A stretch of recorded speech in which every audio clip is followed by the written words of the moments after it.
Primeiro caso: a camareira do além. O meu nome é Aline, e o caso que vou contar aqui aconteceu com a minha família há muito tempo. Nessa época, eu ainda nem era nascida, mas eu já estava na barriga da minha mãe, prestes a vir ao mundo. Era verão, e os meus pais estavam com vontade de viajar para alguma cidade do nosso país mesmo, desde que fosse turística e que tivesse boas praias. Então resolveram passar as férias no Rio de Janeiro. As férias foram ótimas, segundo eles contam, uma das melhores que já tiveram, exceto por uma noite no hotel onde eles estavam hospedados. E esse foi o lugar onde tudo aconteceu. Eles eram em 4 pessoas: minha mãe, meu pai e as minhas 2 irmãs mais velhas. Estavam hospedados em um daqueles quartos que são ligados por uma porta. Meus pais dormiam em um e as meninas em outro. Numa noite, uma das últimas da viagem, a minha irmã mais velha, Amanda, começou a sonhar que tinha uma senhora bem idosa perseguindo a nossa outra irmã, a Antônia. Nesse exato momento, a Antônia começou a chorar baixinho, ainda dormindo. Com esse som, a Amanda acordou e não estava mais conseguindo pegar no sono. Eram umas 4 horas da madrugada, quando a Amanda finalmente desistiu de tentar dormir e foi bater no quarto dos nossos pais, pois estava com uma sensação muito ruim. Ela conta que era como se alguém estivesse tentando encostar a mão nela. Era um ar muito pesado, um pressentimento muito desagradável. Ela queria se levantar e bater na porta dos meus pais, mas só depois de muito tempo e após juntar muita coragem é que ela conseguiu. Quando ela bateu na porta, os meus pais não acordaram, então ela teve que chamar por eles. Ela ficou ali um tempinho, pedindo para os nossos pais acordarem, até que a minha mãe, mesmo muito sonolenta, escutou seu chamado e abriu a porta. Foi exatamente quando a Amanda entrou no quarto e pediu para dormir com eles que a minha mãe viu o que ela nunca mais conseguiria esquecer. É algo que eu já fiz com que ela me contasse várias vezes. Era uma velha medonha, logo atrás da minha irmã, com o rosto todo enrugado e uma expressão de pavor. A minha mãe puxou a Amanda e abraçou ela. Enquanto isso, a velha entrou no quarto, caminhou por ele e desapareceu dentro do banheiro. Com o susto, a minha mãe deu um grito que acordou meu pai e a Antônia. E antes mesmo que ela pudesse contar o que ela tinha visto, a Antônia veio chorando, dizendo que tinha tido um pesadelo e que nele uma velha bem feia estava tentando pegar a Amanda. Os 4 se sentaram na cama e rezaram bastante, pedindo para serem protegidos. E naquela noite, todos dormiram juntos no mesmo quarto. A minha mãe conta que a velha parecia usar um antigo avental e estava carregando alguma coisa, tipo toalhas empilhadas. Ela acredita que era uma camareira do hotel, que havia trabalhado ali a vida inteira, até ficar bem velhinha, e, quando morreu, não se desprendeu muito bem da vida que estava acostumada a levar ali. A minha mãe nunca esqueceu aquele evento e conta essa história até os dias de hoje. Segundo caso: pesadelo no quarto do hotel. Meu nome é Alberto, e o que eu vou contar para você aconteceu de verdade, comigo e com a minha família. Já faz algum tempo, e mesmo assim, eu não esqueço um único detalhe sobre esse desagradável acontecimento. Infelizmente, até os dias de hoje, sempre que eu conto essa história para alguém, ninguém acredita. Mas esse fato de ninguém acreditar, para mim não significa nada. O importante é que eu estava lá e vi com os meus próprios olhos. Minhas faculdades mentais estavam e estão até hoje em perfeito funcionamento. Então, eu tenho certeza absoluta de ter passado por aquilo que eu presenciei e, portanto, eu sei que foi real. Tudo começou porque finalmente as férias escolares haviam chegado. Meu pai tinha planejado uma viagem de carro até o sul do país. Era uma viagem longa e cansativa, mas eu estava muito empolgado, pois não conhecíamos nada na região. Nunca tínhamos ido para lá, e isso era muito estimulante para minha família.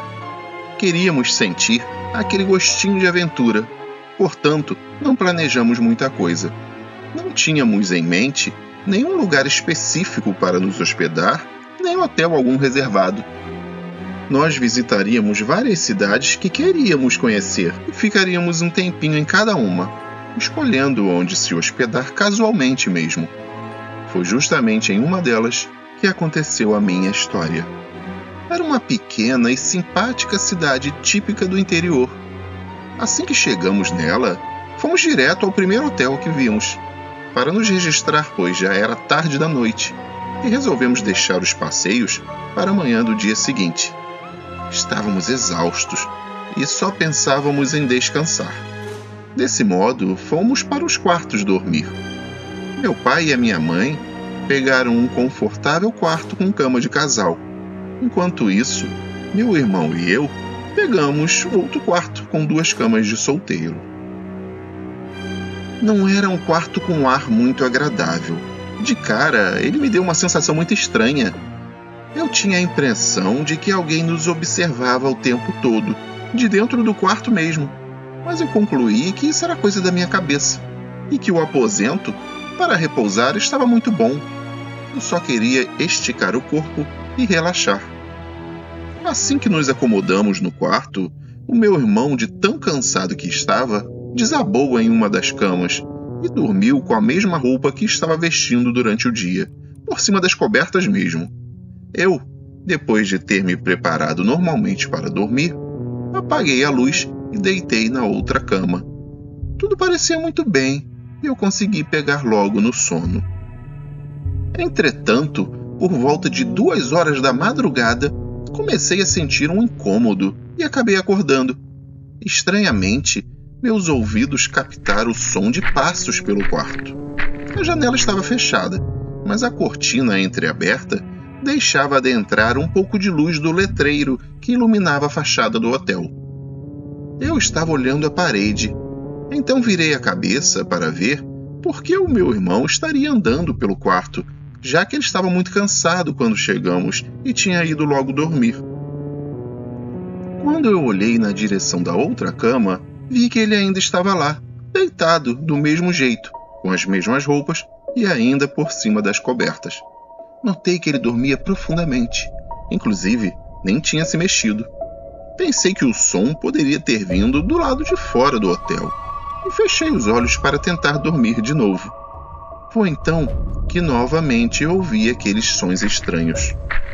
Eles estavam vindo da direção do armário que havia na parede em frente às camas. Eu olhei com os olhos bem apertados para enxergar melhor e vi aquilo que eu jamais conseguirei esquecer. É difícil descrever, mas era um bicho muito estranho, cerca de 1,5 metros de altura. Era extremamente magro e andava com as costas curvadas, como se fosse corcunda. Dava para ver até as costelas e as vértebras da sua coluna através daquela pele fina, esticada e amarronzada. Eu fiquei completamente horrorizado com aquela visão do inferno e eu não conseguia sequer me mexer. Ele estava andando na direção da cama do meu irmão. Andava como se fosse uma galinha, com a cabeça balançando e virando para cá e para lá, com movimentos rápidos, mas desajeitados. Era a coisa mais hedionda e grotesca que eu já tinha visto na minha vida. Quando aquilo chegou aos pés da cama do meu irmão, começou a olhar para ele de um jeito repugnante e foi esticando a mão para encostar nele. Eu o observava completamente assombrado, enquanto ele agarrava o pé do meu irmão. Segurou-o durante um tempo e depois soltou. De repente, com um pulo rápido e brusco, subiu na cama. Nesse momento, ele começou a andar por cima do colchão onde o meu irmão estava dormindo, usando os braços também, como se fosse um cachorro. Parecia que ele estava farejando alguma coisa no corpo do meu irmão. Eu estava inteiramente paralisado de medo. Não tinha ideia do que era aquilo, de onde veio, ou o que aquela coisa estranha podia fazer com a gente. Continuei olhando até que ele ficou de pé de novo, na cama do meu irmão, em cima dele, com um pé de cada lado do seu corpo. Senti que se eu não fizesse alguma coisa naquele momento, algo de muito ruim poderia acontecer. Eu tinha que tomar alguma atitude, ou poderia ser tarde demais. Dei um pulo e peguei a primeira coisa que eu encontrei na minha frente para atacar aquela criatura, meu travesseiro. Fiquei de pé, na minha cama, e soltei um grito bem alto, me colocando em posição de ataque. O bicho, virando a cabeça, olhou para mim, e eu vi aqueles olhos totalmente brancos e opacos, sem pupilas nem íris, me olhando, examinando. Era um olhar sem vida, sem brilho, repulsivo. A boca se abriu como se ele tivesse rosnado, com os inúmeros dentes pontiagudos se mostrando. Obviamente, eu achei que ele iria me atacar. Já estava me preparando para o pior, quando meu irmão se virou e, mesmo com muita dificuldade, estendeu a mão até a lâmpada da cabeceira da cama e acendeu a luz. E foi nesse momento que mais uma coisa estranha aconteceu, talvez a mais estranha de todas. Quando subitamente a luz acendeu, o bicho simplesmente desapareceu. Eu olhei para o rosto do meu irmão o mais rápido que eu pude e notei que ele estava muito pálido e tremia igual a vara verde. Ele me contou que estava acordado enquanto tudo aquilo acontecia, mas não conseguia se mexer, nem mesmo abrir os olhos. Ele ouviu os passos, sentiu o bicho segurar seu pé e pular na cama. Percebeu que a coisa roncava e gemia enquanto cheirava seu corpo. Notou que da boca da criatura saía um bafo com cheiro de carniça. Mesmo sentindo tudo isso, ele não conseguia fazer nada. Era como se ele estivesse petrificado. Não tinha forças para falar, me chamar, nem se movimentar. Só depois que eu gritei, atraindo a atenção daquela coisa, foi que ele conseguiu reunir todas as suas forças, se virar e esticar o braço para acender a luz. Nós reviramos o quarto todo e não achamos absolutamente nada, nenhum lugar de onde aquilo poderia ter saído ou onde poderia ter se escondido. A partir daquele momento, deixamos a luz acesa e não conseguimos mais dormir pelo resto da noite. No dia seguinte, logo pela manhã, pedimos aos nossos pais para irmos embora para outro hotel e depois de muito trabalho conseguimos convencê-los. Eu não sei o que era aquilo e nunca mais tive nenhuma experiência sobrenatural na minha vida e nem quero ter. Só sei que eu vou ter pesadelos com aquela coisa enquanto eu viver.